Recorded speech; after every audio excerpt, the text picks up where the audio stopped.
Bonjour à tous et bienvenue dans GeoPresse, votre rendez-vous hebdomadaire autour des questions économiques et sociales de la République.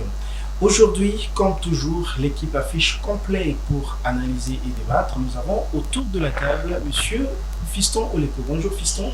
Bonjour Patrick Ilunga, merci de l'invitation. Je salue aussi votre retour sur ce plateau de GeoPresse. Bienvenue dans GeoPresse. Également avec nous, nous ne sommes pas peu fiers d'avoir Dieudonné Guanali. Bonjour Dieudonné. Bonjour Patrick Ilunga, ravi de vous retrouver. Je salue mon co-débatteur et aussi tous nos téléspectateurs qui vont nous suivre à travers le monde. Voilà, merci beaucoup. À bon entendeur, installez-vous, nous sommes partis pour une émission de 45 minutes qui commence avec le sommaire. À quand la paix dans la région des Grands Lacs? La relation entre la RDC et le Rwanda est au bord de la rupture diplomatique. Militairement, les deux pays sont aussi sur les qui-vive. La RDC accuse le Rwanda d'agression sous couvert des rebelles du M23. Ce mouvement rebelle qui est qualifié par les autorités congolaises désormais de groupe terroriste. Pendant ce temps, le président Uhuru Kenyatta décide d'accélérer le projet de déploiement des forces des États d'Afrique de l'Est en République démocratique du Congo pour, dit-il, pacifier les deux Kivu et l'Ituri. Cette proposition, on le verra dans cette émission, est rejetée par, entre autres, Martin Fayulu. Le président de l'ECD dit, je cite, « On ne peut pas sous-traiter la sécurité de notre pays à d'autres armées des pays étrangers. » Voilà pour ce sommaire. Encore une fois, bonjour sur le plateau et également bonjour à tous nos téléspectateurs. Alors, Fiston Oleko, on sait l'actualité est très chaude du côté de l'Est de la République démocratique du Congo.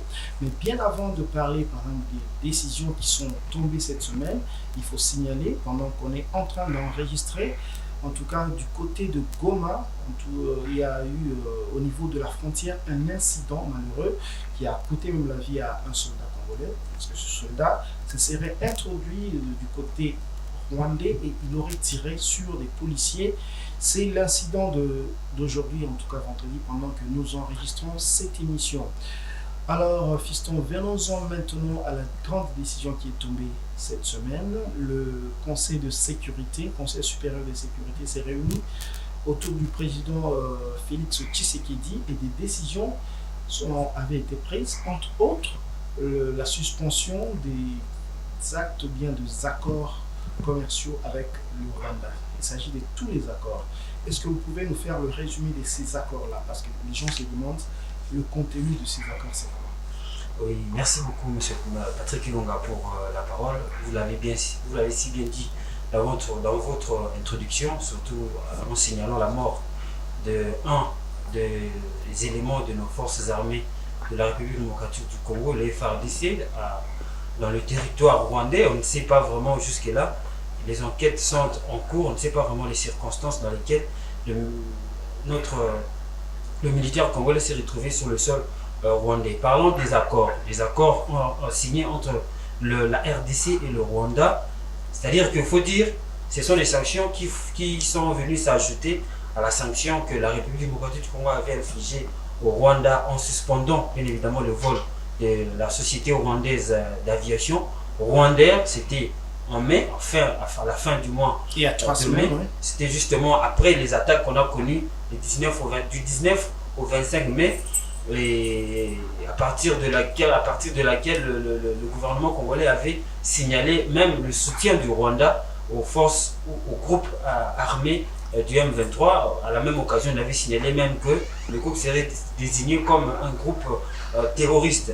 Bon, parlons des 3 accords. Il faut dire que toujours dans la recherche de la paix, dans la recherche de la stabilité au niveau de l'Est, vous savez aujourd'hui la situation à l'Est, ça fait plus de 20 ans que cette partie de la RDC est instable, surtout sur le plan sécuritaire. Le président de la République ou l'exécutif national a songé pouvoir stabiliser, pouvoir chercher des voies et moyens pour stabiliser cette partie du pays en nouant des liens, surtout beaucoup plus sur le plan de la coopération économique. Et il s'est avéré qu'il était important de pouvoir signer ces accords-là et qui concernaient bien évidemment il y avait certainement 3 accords, et le premier concernait l'exploitation et les raffinages des mines, c'est-à-dire que les mines de l'or, c'est-à-dire qu'on va commencer par extraire de l'or au niveau de la RDC pour le raffiner là-bas. Le raffiner au Rwanda. Les raffiner au Rwanda. Et la société congolaise, la société du Kivu et Maniema, la société aurifère du Kivu Sakima. Sakima a été désignée pour l'extraction, mais aussi une autre société rwandaise a été désignée pour le raffinage. D'un côté, de l'autre côté, il y avait aussi un accord sur la promotion et la protection des investissements entre les deux pays. Et le troisième concernait essentiellement le secteur de la fiscalité, c'est-à-dire d'éviter la double taxation ou la double imposition entre les deux pays au niveau de la frontière. Ce sont là les trois accords qui ont subi le coup de sanctions au niveau de la RDC, parce que, vous l'avez évoqué là, la RDC a décidé de suspendre l'exécution ou la mise en place, la mise en œuvre de tous ces accords. Voilà, pour être plus précis, il faut dire que le Conseil supérieur de la défense a demandé au gouvernement de pouvoir suspendre ça. Je crois que ça pendant qu'on est en train d'enregistrer, la décision pourrait tomber dans les minutes, bien les heures qui suivent. Dieudonné Boinali, vous êtes spécialiste des questions minières ici à Géopolis Forum, Géopolis Télévision et Géopolis Magazine. L'idée même de nouer des accords commerciaux et qui ont touché à la filière minière, c'était d'empêcher que les flux financiers aillent vers les groupes armés, n'est-ce pas? Maintenant que les accords sont suspendus, est-ce qu'on ne peut pas craindre que ces flux financiers profitent aux groupes armés maintenant? Oui, ça va profiter aux groupes armés parce que vous l'avez dit en introduction, sur les commerces, plus particulièrement en ce qui concerne l'exploitation de l'or de la société aurifère du Kivu et Maniema, concernait une société congolaise et une société rwandaise. Le Rwanda, en signant cet accord, a voulu plutôt se procurer les minerais de la RDC par la porte. Au lieu de les avoir par la fenêtre, comme le pays des mille collines le fait tout le temps par une guerre par procuration, nous avons les M23 à travers les pourrissements de la situation, à travers les groupes armés. Les pays des mille collines profitent de l'exploitation minière de la RDC. Comme le Rwanda a été pointé pendant beaucoup d'années du doigt que c'est ce pays qui est à la base de la déstabilisation de l'Est de la RDC. Ils ont voulu donner une autre image de leur pays en coopérant formellement avec la RDC. C'est-à-dire ce qu'on obtenait hier par la contrebande, nous allons maintenant l'obtenir officiellement, c'est le plan formel à travers la coopération bilatérale. C'est pour cela qu'il y a eu le tout dernier accord signé entre les deux pays sur la coopération minière. Maintenant, en suspendant, en sanctionnant le Rwanda sur le plan économique, cet accord, pour ne pas dire, ne tombe pas à l'eau, mais ça sera suspendu pendant un laps de temps. Et nous produisons de l'or, mais nous n'avons pas de raffineries de l'or. Le Rwanda a investi plus de 10 millions de dollars pour avoir une raffinerie de l'or. Mais le Rwanda n'a pas de débouchés, le Rwanda n'a pas de matières premières pour faire tourner cette raffinerie. Et en sanctionnant le Rwanda de la sorte, je pense que c'est un coup dur pour Kigali. Je pense qu'en ce moment, ils sont en train de se demander comment on va faire pour ravitailler notre usine, si l'accord est déjà en exécution, ou soit ils vont penser à revenir toujours à l'achat des minéraux par contrebande qui traversent la frontière dans des sacs et dans des citernes. Les gens les font passer comme du carburant, en réalité c'est de l'or. Voilà en fait ce qui se passe sur le terrain. Voilà, c'est vrai qu'en République démocratique du Congo, Fiston Leko, quand vous écoutez les gens commenter, tout le monde presque est content qu'on ait sanctionné le Rwanda, entre guillemets. Mais est-ce que le fait de suspendre ces accords, parce que c'était une exploitation commune, donc ça profitait aussi, c'était censé profiter aussi à la RDC, le fait de suspendre ces accords-là ne peut pas aussi entraîner une perte du côté congolais? justement, ça doit nécessairement entraîner une perte parce que nous devons nous figurer que dans tout accord, il y a toujours des concessions, il y a toujours des ententes, il y a toujours des clauses qui font que les intérêts de l'un comme l'autre sont garantis. Et aussi, il faut dire que nous sommes voisins du Rwanda, ce n'est pas notre choix. C'est-à-dire que c'est un choix, bien évidemment, de Dieu d'un côté, mais de l'autre côté, c'est aussi la conférence de Berlin qui a délimité les frontières. Et c'est avéré que notre voisin, c'est le Rwanda. Donc, nous devons coopérer. C'est ça même l'idée de la signature de ces accords pour que ça soit profitable dans les deux pays. M. Dieudonné l'a démontré ici que avant, les matières premières de la RDC, particulièrement l'or, pour aller au Rwanda pour enfin de raffiner, ça passait par la contrebande. Mais quand on parle aujourd'hui d'un circuit contrôlé, maîtrisé,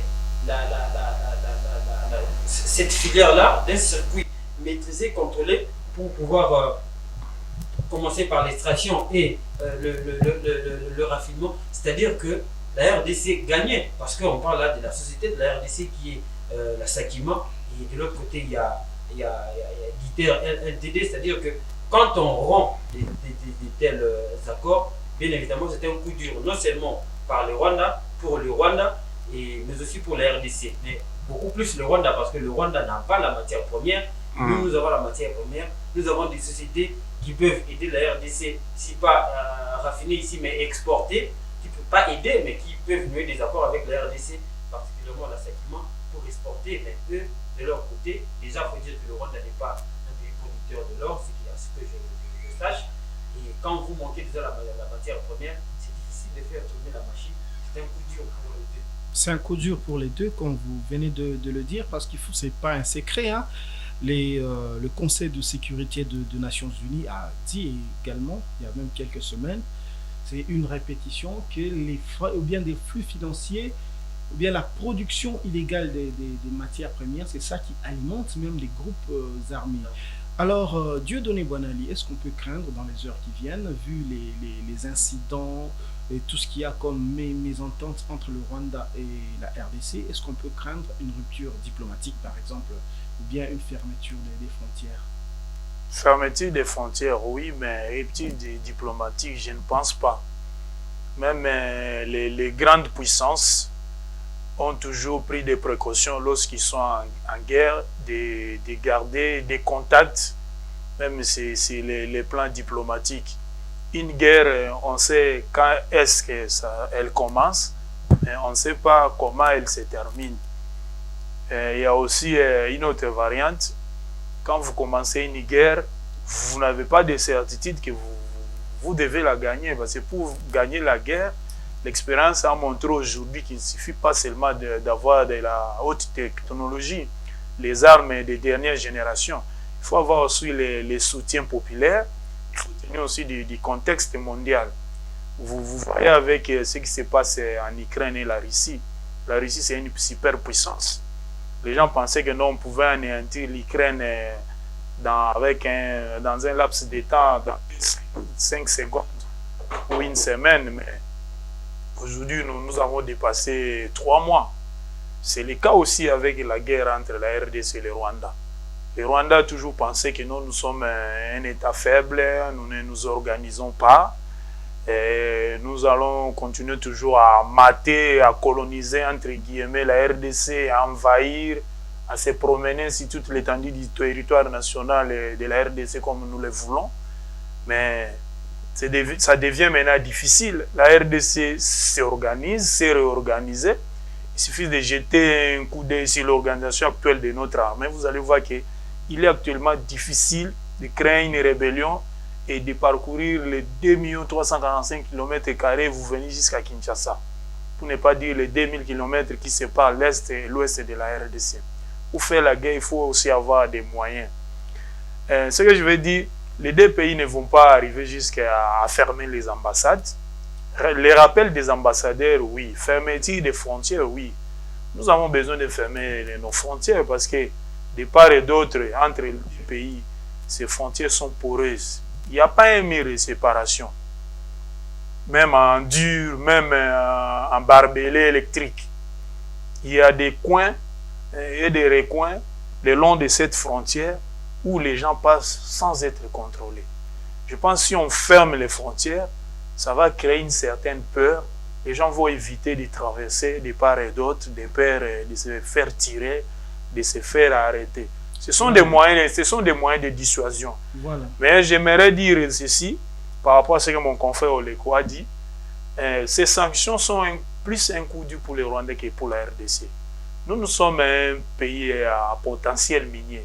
Oui. Le Rwanda, c'est un pays agropastoral. Les minéraux qu'ils produisent là-bas, plus de 90% proviennent de la RDC. Ce sont des minéraux de contrebande. Vous voyez, le Rwanda est parmi les grands producteurs du coltan. Mais quels sont les gisements que vous connaissez? Les grands gisements potentiellement riches et reconnus sur le plan mondial. Ils n'ont pas de gisements comme les Kamoto, les Kamoa que nous avons. Les minéraux que le Rwanda vend, la majorité de ces minéraux-là proviennent des groupes armés. Ils savent que non, si nous venons à Lubumbashi avec ces minéraux, nous venons à Kinshasa, nous empruntons les voies légales que prennent nos minéraux pour être exportés, c'est-à-dire Dar es Salaam, Mombasa, quelque part on va les saisir. Et si nous allons au Rwanda, nous avons des complicités, nous avons des facilités pour les écouler, les vendre, c'est le plan international. Maintenant, les sanctions de la RDC vont produire quoi? Aujourd'hui, vous avez les systèmes de certification internationale des minéraux pour vendre, par exemple, l'or, les 3T et le tungstène. Le Rwanda, en coopérant avec la RDC, a signé cet accord sur l'or entre la société Sakima et Diter. Ils ont voulu lancer un signal fort à la communauté internationale pour dire, écoutez, vous nous reprochez, nous vendons des minéraux qui ne nous appartiennent pas. Mais voilà, nous avons signé un accord avec la RDC, nous rachetons leur or, nous les raffinons au Rwanda et puis nous vendons sur les marchés internationaux. Donc c'est de l'or propre. Maintenant, comme la RDC vient de sanctionner le Rwanda, on va leur demander au moment opportun, mais l'or que vous vendez, les minéraux que vous vendez, ça provient d'où? Parce qu'il y a une suspension des accords. Voilà. Très bien. C'est ça la question qui va se poser. Mais il faut souligner que ces accords-là n'ont même pas fait. Les marchés internationaux achetaient toujours ces minéraux. Donc il y a beaucoup ces accords. Voilà, c'est une nébuleuse. Et puis je ne pense pas que ces sanctions seront efficaces. Il faut les renforcer par d'autres sanctions. Parce qu'avant ces sanctions, le Rwanda achetait toujours nos minéraux. Nos minéraux sortaient toujours. Ouais. Très bien. Donc moi, je ne vois pas qu'est-ce qui va les empêcher de ne pas se procurer les minéraux, et surtout que nos frontières sont poreuses. Voilà, j'ai posé la question tout à l'heure à Dieudonné Boinali de savoir si la fermeture de frontières ou bien l'expulsion de l'ambassadeur, ça pourrait venir dans les heures qui viennent. Vous avez entendu sa réponse. Alors pourquoi j'ai posé cette question-là? Parce qu'on se rappelle, dans les rues de Kinshasa, même à Goma et dans d'autres villes de la RDC, c'était une des revendications des protestataires.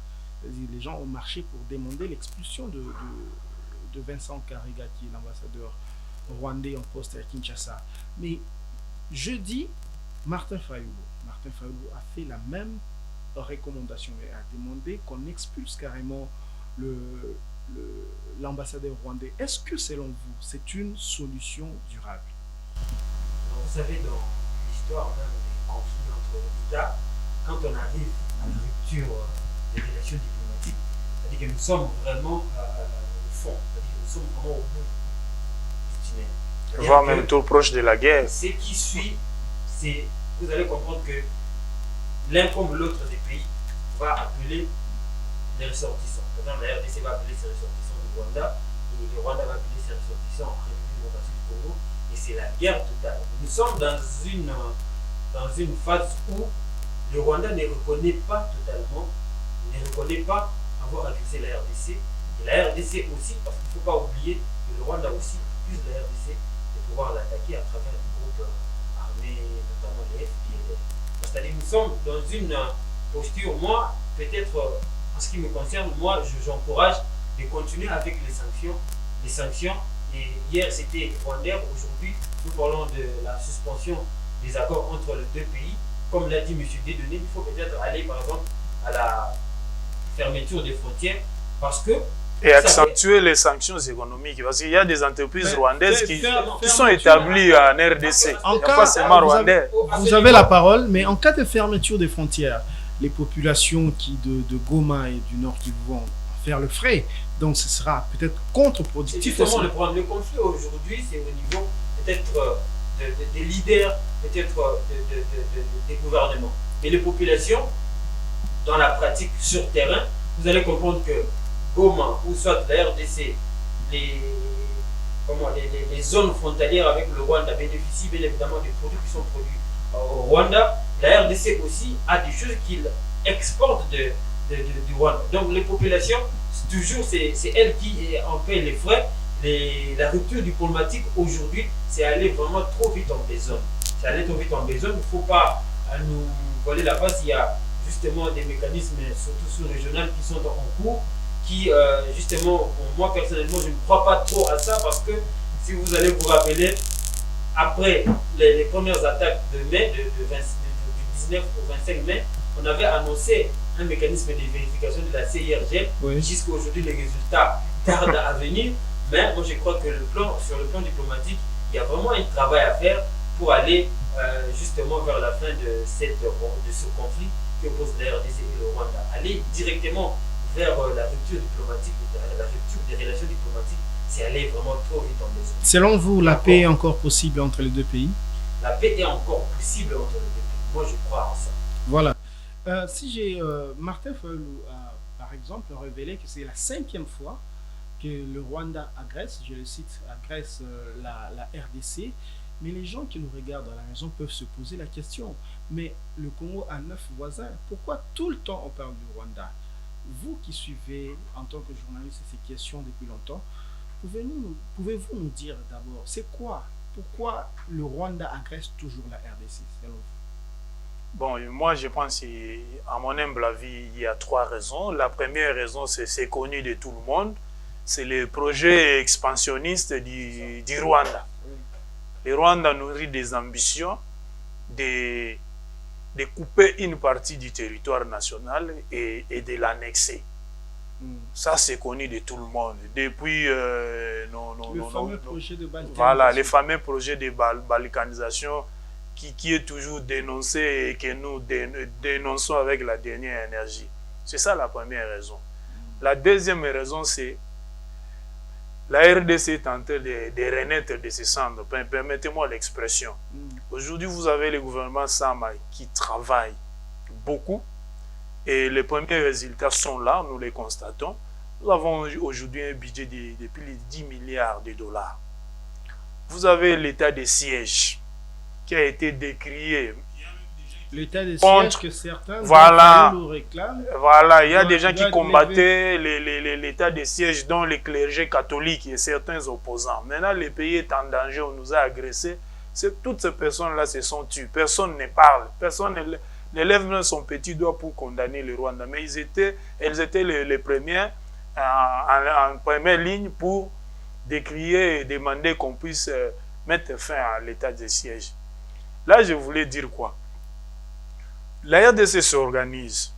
Aujourd'hui, l'État est tenté de renforcer son autorité sur cette partie du territoire national. Mais ça ne peut que créer des jaloux.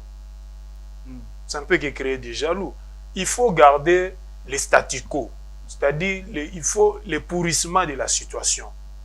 Il ne faut pas que la paix revienne à l'Est. Parce que si la paix revient à l'Est, il y a eu l'économie de la guerre qui va tomber à l'eau. Il y a des gens qui vivent de cette économie de la guerre. Donc ils profitent du désordre à l'est de la RDC pour faire le commerce. Ils profitent du désordre pour faire l'exploitation minière.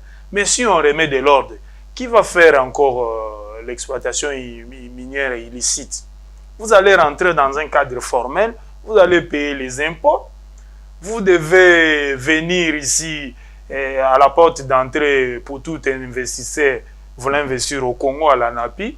On doit vous donner les avantages du code des investissements et vous faites vos affaires loyalement et légalement. Mais si vous mettez de l'ordre, les gens qui étaient habitués à vivre de cette économie de la guerre, ils vont se sentir perdants. Donc il faut garder cette situation-là dans l'État. La troisième raison, nous sommes à une année des élections générales en République démocratique du Congo. mettre fin à la crise sécuritaire à l'est du pays, ramener la paix dans cette partie du territoire national, ça sera une grande victoire pour le premier mandat du président Félix Tshisekedi. Donc, il y a certaines personnes qui pensent qu'il faut saboter cette action. Vous savez, vous voyez des campagnes contre l'état de siège, en interne comme en externe. En interne, vous avez des gens qui combattent. On parle de la cinquième fois qu'on est agressé par le Rwanda. Mais nous avons toujours été agressés. Je réponds maintenant à la question concernant la demande de Fayoulou de chasser l'ambassadeur ou de demander à Kigali de rappeler son ambassadeur. Ça va produire quel effet? Le Rwanda vient d'ouvrir son ambassade. C'est peut-être un signe de plus de protestation. Je vous donne des données concrètes. Oui. Le Rwanda vient d'ouvrir son ambassade il n'y a pas longtemps. Depuis qu'on a ouvert cette ambassade, ça n'a pas fait 5 ans. Il y a 5 ans, on n'avait pas d'ambassade ici. Ce pays-là de 1000 collines continue toujours à soutenir les groupes armés. Continue toujours à nous faire une guerre par procuration. Comme nous sommes incapables d'aller nous-mêmes en RDC, de s'aventurer, de faire une guerre, de renverser des régimes, maintenant qu'est-ce que nous allons faire? Nous créons une fausse rébellion qui va faire une guerre pour nous. C'est une guerre télécommandée, vous contrôlez ça à distance. C'est en fait ça les M23. Vous voyez les gouvernements dire que nous n'avons pas de rébellion. Ce mouvement-là, c'est un mouvement terroriste. On nous fait une guerre par procuration. Et aujourd'hui, le Rwanda nous fait maintenant une guerre à visage découvert. Je pense, au lieu de rappeler l'ambassadeur, moi, je ne trouve pas intéressant de rappeler, de chasser l'ambassadeur parce que dans tous les pays là de la région des Grands Lacs, vous avez des réfugiés. Il n'y a aucun pays qui va dire que non, moi, je n'ai pas de réfugiés d'un pays voisin. L'ambassadeur est là aussi pour défendre les droits des compatriotes vivant à l'étranger. Mais si vous chassez l'ambassadeur rwandais, eux aussi seront appelés à chasser les vôtres. Très bien. Et vous serez non loin de la guerre, de l'affrontement. Et ça sera maintenant une guerre ouverte, ça ne sera plus une guerre faite par interposition, c'est-à-dire par procuration via les M23. Ça sera maintenant les deux armées qui vont se battre avec les risques de rééditer. Très bien. La guerre, la première guerre mondiale africaine qui risque de rentrer. Voilà, on parle beaucoup de M23, mais pour ceux qui nous suivent, la situation n'est pas aussi simple que ça. Selon les Nations Unies, il y a plus de 100 groupes armés à l'est de la République démocratique du Congo qui sont locaux et étrangers. Donc ce n'est pas une question aussi simple que ça. Selon vous, quelle est la meilleure formule pour trouver la paix? Merci une fois de plus. Moi, ça c'est vraiment... Au-delà de M23, bien sûr. Moi, c'est vraiment dans ma cervelle. Hein. Si vous voyez, surtout, je vais vous donner un exemple. Depuis que Félix Tshisekedi est au pouvoir, vous allez comprendre qu'à un moment donné, on a vu la recrudescence des attaques des EDF. Oui. Pas après, surtout en 2022, nous avons vu la reprise, ou soit la recrudescence des attaques des Codeco. Après la Codeco aujourd'hui, et puis à chaque vague, vous allez comprendre que d'autres groupes armés se taisent un peu. Nous avons vu en décembre 2021, les IDF ont attaqué même jusqu'à Beni. Quand on parle de Beni, les gens croient que c'est une forêt. Non, Beni c'est une ville vivable et c'est où? C'était dans un bar pendant la festivité des nativités, c'est-à-dire la Noël.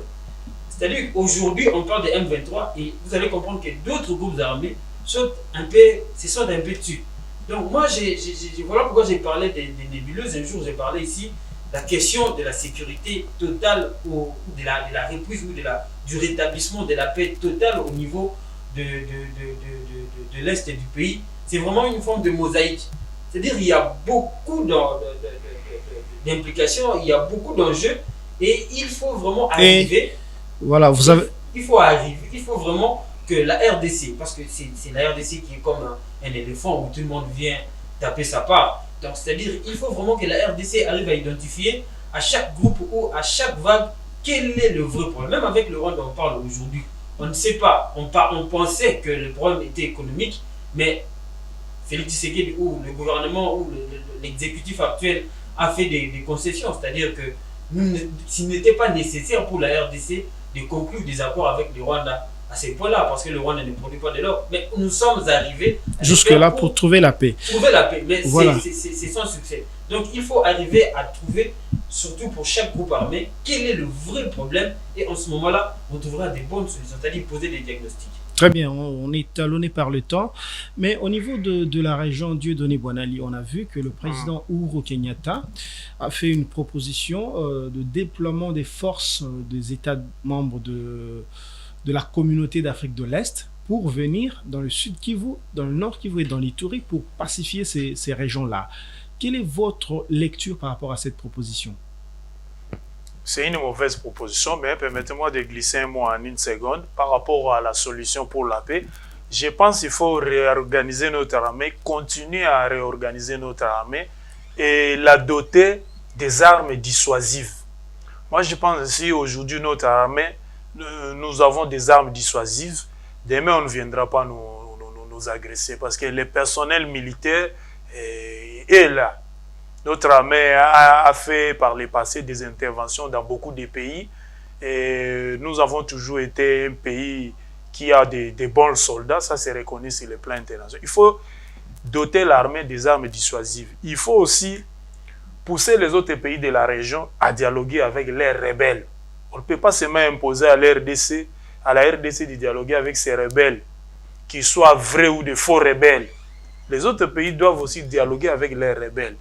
Il faut aussi demander à tous les pays de la région de créer des passerelles, des dialogues pour, en fin de compte, récupérer les ressortissants qui sont nombreux dans des pays de la région comme des réfugiés. Il faut favoriser le retour de ces populations-là. Parce que tant qu'ils seront à l'extérieur, ils vont constituer toujours de l'insécurité pour les pays d'origine. Il faut aussi, rapatrier tous les militaires.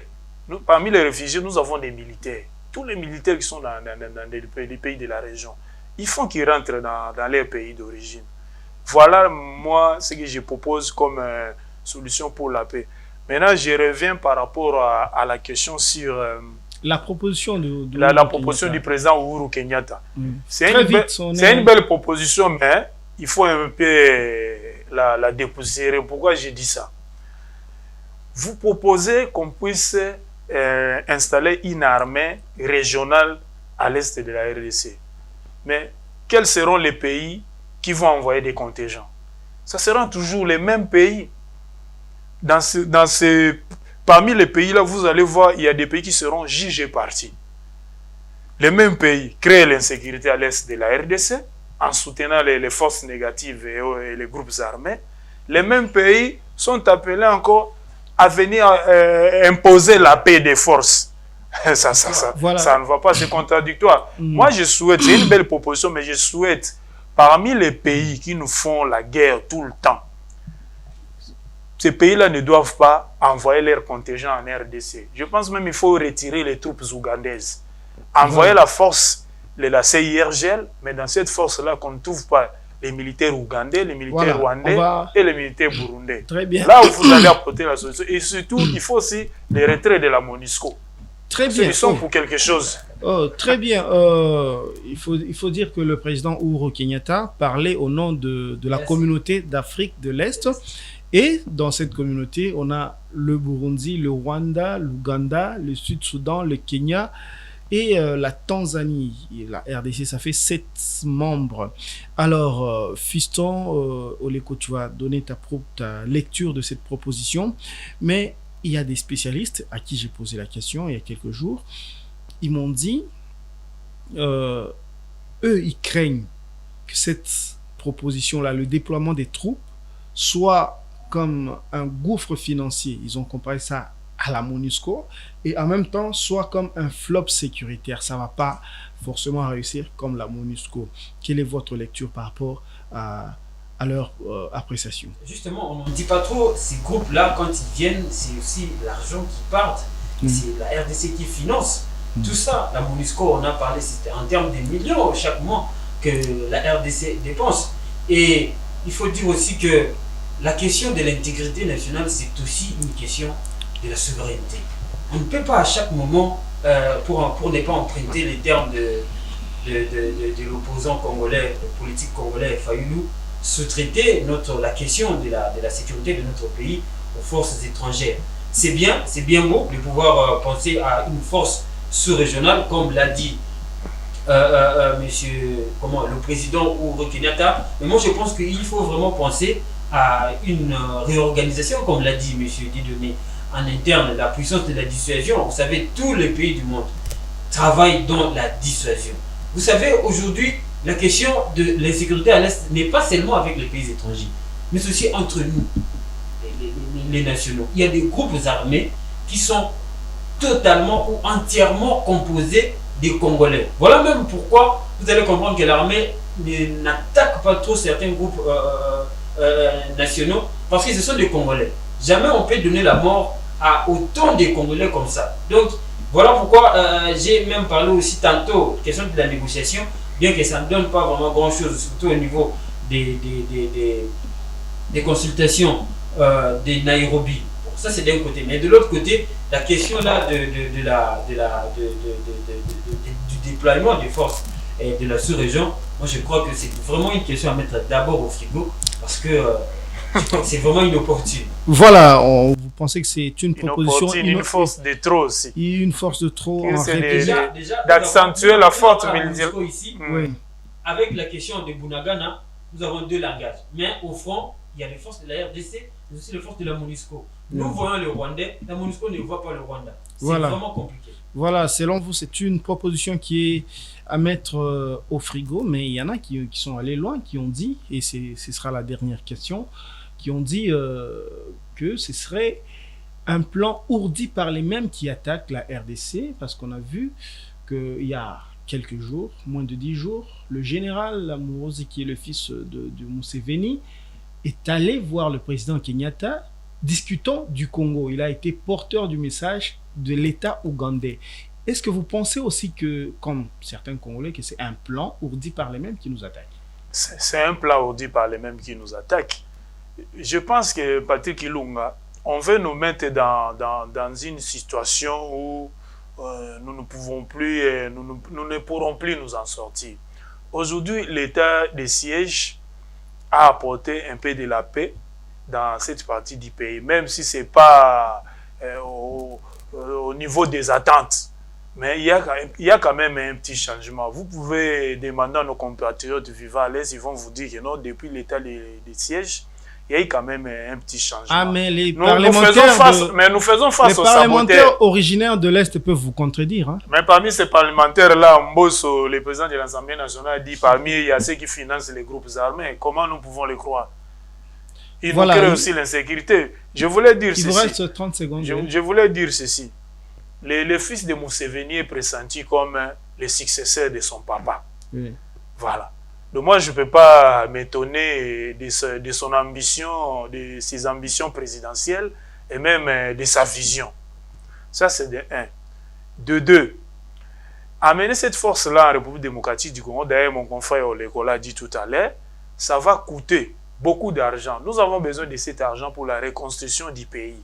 Ça va coûter beaucoup d'argent. Et puis, c'est une force de trop. Ça va encore accentuer la forte militarisation de la RDC. Il ne faut pas qu'on transforme la RDC en Corée du Nord et Corée du Sud.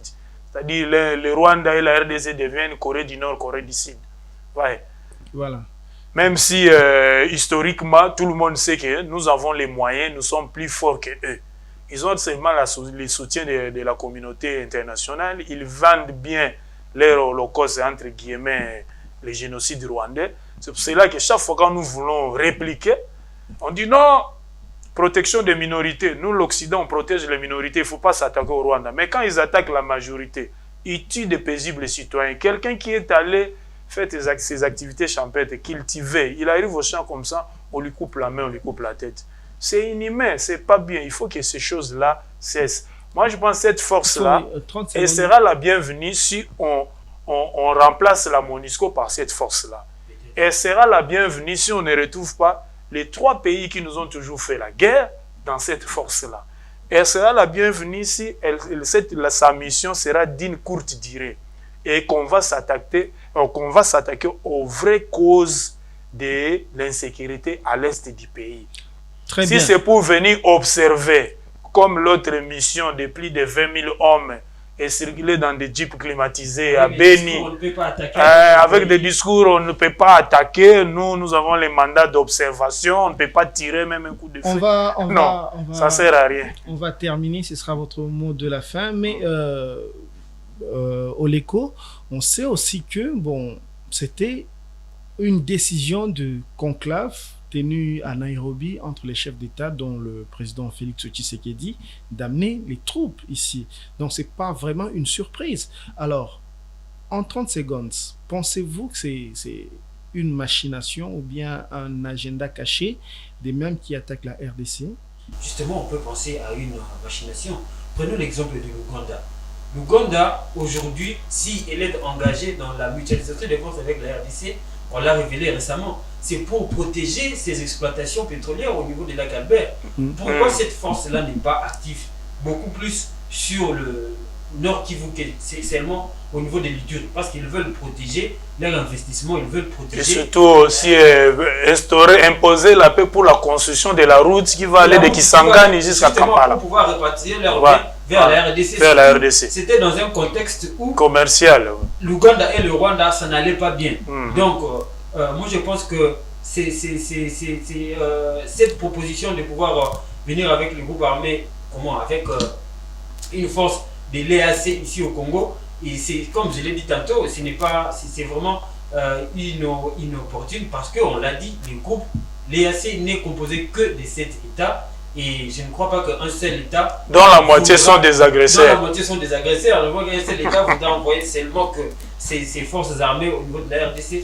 Non, moi je pense qu'il faut penser à autre chose, surtout au niveau de la RDC, penser à autre chose que le déploiement de cette force de l'EAC. Je ne crois pas que ça va rétablir la paix au niveau de notre pays. Voilà, merci beaucoup. Ce sera également votre mot de la fin. On va vous remercier, Fiston Oleko, pour vos analyses toujours pertinentes. On remercie également Dieudonné Boinali pour sa profondeur d'analyse. On remercie tous nos téléspectateurs. En tout cas, Géopresse, c'est terminé pour cette semaine. Mais vous pouvez, vous téléspectateurs, continuer à nous suivre sur nos plateformes numériques, notamment la chaîne YouTube Géopolis Télévision à n'importe quel moment. On va se quitter avec l'espoir de se retrouver la semaine prochaine et ce sera toujours avec le même plaisir. À la semaine prochaine.